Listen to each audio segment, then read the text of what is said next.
So with this, I will move over to Louie and the Philippines. Louie, the National Democratic Front of the Philippines and the Communist Party of the Philippines declared a ceasefire on 26 March, so very shortly after the global call. What were your reasons to adhere to the global call? Well, good afternoon again to everybody. We in the National Democratic Front of the Philippines responded to the call of the United Nations Secretary General for a global ceasefire of warring parties in order to deal effectively with the COVID-19 pandemic. In addition, he said with regards to the struggle in the Philippines that he hoped that the ceasefires would help in solving the political problem and to have a lasting solution.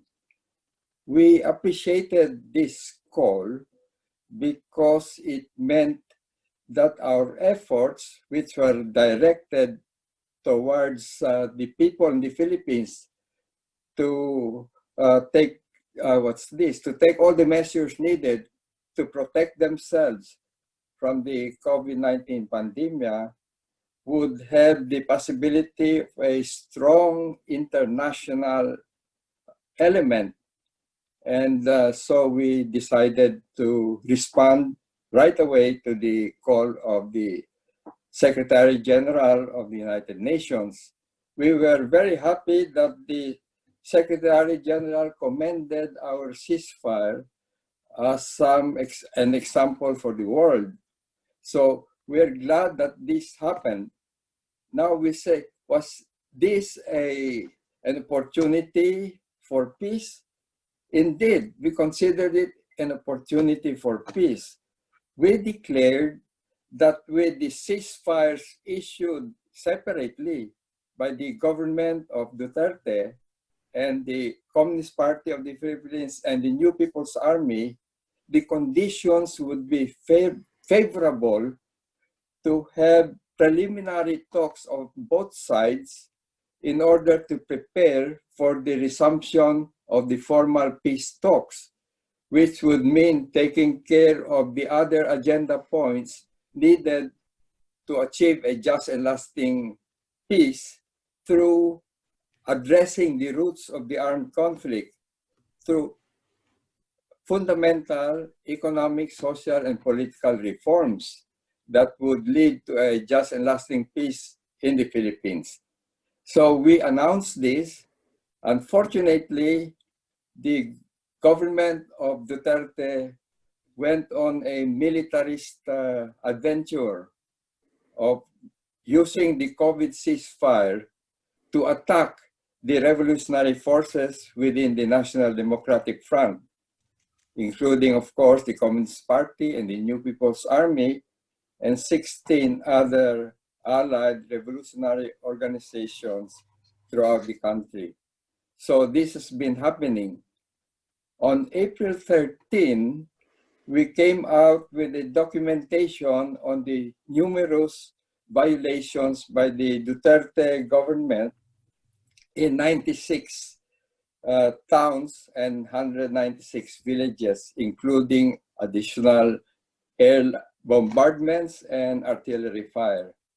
But on April 15, the Central Committee of the Communist Party decided to extend the ceasefire and to give priority to combating the COVID-19 pandemic for the benefit and well-being of the people.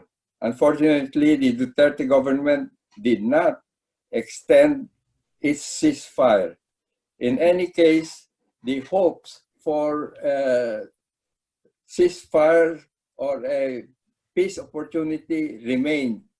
So the National Democratic Front of the Philippines, we issued again the statement that we are open to having the resumption of peace talks. But of course, we said we want the release of our 600 plus political prisoners, as well as the resumption of the peace talks. We cited the statement of Michelle Bachelet of the Human Rights Commission saying that ceasefire, the releases of political prisoners and other prisoners were necessary because of their congested conditions.